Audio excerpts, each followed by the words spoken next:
Magandang araw mga kaibigan. Bigyan natin ngayon ng reaction, opinion itong pinaka-latest pahayag ni DILG Secretary John Vic Remulla tungkol sa pagkapanalo ni dating Pangulong Rodrigo Duterte na mayor ng Davao. Kasi nasa The Hague siya. Paano ngayon? Mayor na nandun sa The Hague, pwede ba yun?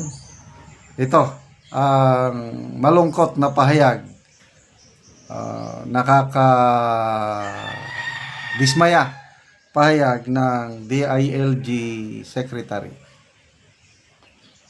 Kailangan at isig ni Presidente. So, in his capacity na hindi niya kaya magsilbi, ang Vice Mayor muna ang Si Vice Mayor President. but we recognize priority as the duly elected mayor from. Kailangan at isig ni Presidente. So, in his capacity na hindi niya kaya magsilbi, ang Vice Mayor muna ang Si Vice Mayor President. but we Sabay. recognize priority as the duly elected mayor from. Kailangan at isig ni Presidente. So, in his capacity na hindi niya kaya magsilbi, ang Vice Mayor muna ang Si Vice Mayor President. but we recognize priority as the duly elected mayor from. Kailangan at So yun, hindi daw pwede na maging mayor si Tatay Digong natin habang nakakulong siya sa Netherlands. So kung hindi pwede, si Vice Mayor Baste, elected Vice Mayor Baste, ang uupo na mayor. Ganon ang pagkakaintindi ko sa sinabi niya. Kailangan, again, pagkakaintindi ko lang ito kailangan uuwi sa Davao si Tatay Digong para makapagsilbing mayor. Ay di pa uwiin nyo, okay di ba sabi ng abogado niya, si Atty. Kaufman, they are hoping for the best na bago yung September 23 na hearing, baka makauwi na si Tatay Digong.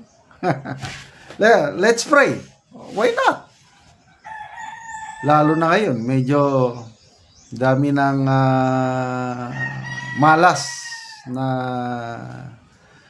nangyayari sa ICC. Yung prosecutor na force on leave. So, iba na ang tumatay yung prosecutor, mga assistant niya siguro. Sanctions ng US nag-epekto na.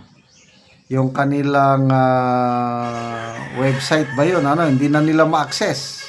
Yung software, gano'n ba yun? Wala na. Kasi siguro US ang may-ari ng software nila, wala na. So, sabi nga ni Atty. Roque, na lang, manual typewriter na lang gagawin nila. So, affected ang frozen ang mga bank accounts ng mga ICC personnel. Paano na yan ngayon? So, sana nga makauwi na si Tatay Digong sa lalong madaling panahon para magsilbing mayor sa Davao City. Okay, magbasa lang tayo sa mga comments Dina Gonzales, ikaw ang nagpahuli. Dapat lang alam mo na mananalo yan. Ayan, ina-acknowledge naman nila na ang duly elected mayor ng Davao City si Tatay Digong. Kailangan uuwi siya sa Davao para makapaglingkod na mayor. Perla Istorque, di pa uwiin ninyo? Tama. JR Capistrano, huwag tayong puro ngawa. Manahimik na lang muna tayo at mag-antay ng tapos na terms nila.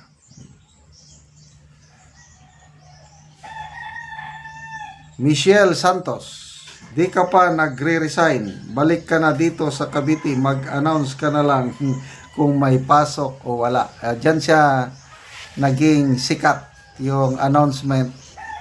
May pasok o wala. Julie Min Labog, Israel. Buti kinakaya nyo pa mag-stay sa pwesto nyo. PJ Gatwangko. Kala ko nag-resign na kayo. Drama lang pala. Ni ngagba lahat yun. Selena Alessandra Tan. Nandito na naman. Group effort. Ha ha ha. Okay, so group effort. Yan.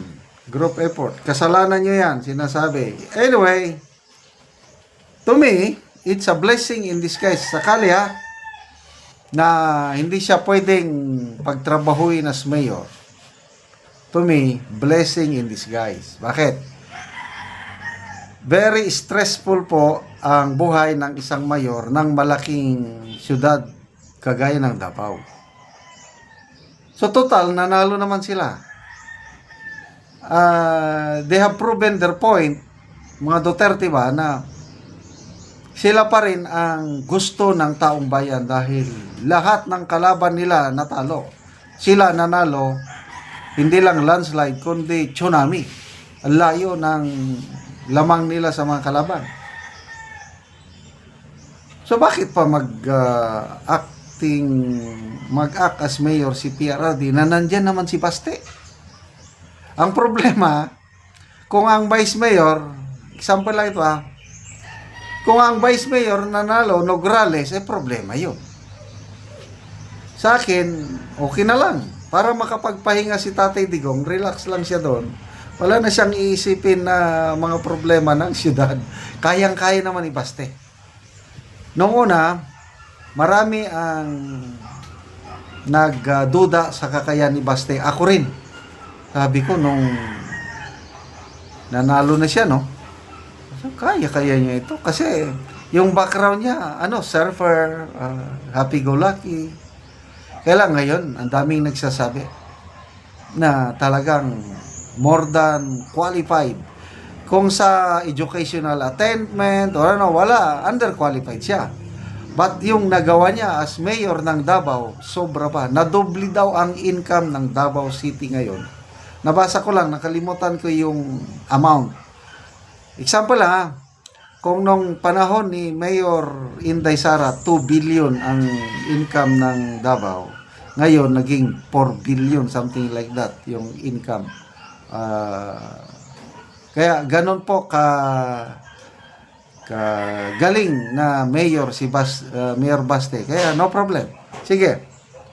Pahingain lang natin ang ating Tatay Digong sa Davao. Okay, salamat mga kaibigan sa inyong pagtangkilik sa ating channel. Nakakatulong kayo ng malaki sa tribong Talandig ng Bukidnon dahil ang income sa channel na ito is pantulong sa tribo. Sa ngayon, namimigay tayo ng mga yero at pako para ma-repair ang sira-sirang bahay ng tribong Talandig. Panoorin nyo ang video na ito. Ang natagaan o gyero. Salamat sa gihatag sa kuha nga yero kay aron kindan sulit na ko maglisod sa pagpamasan og kawayan.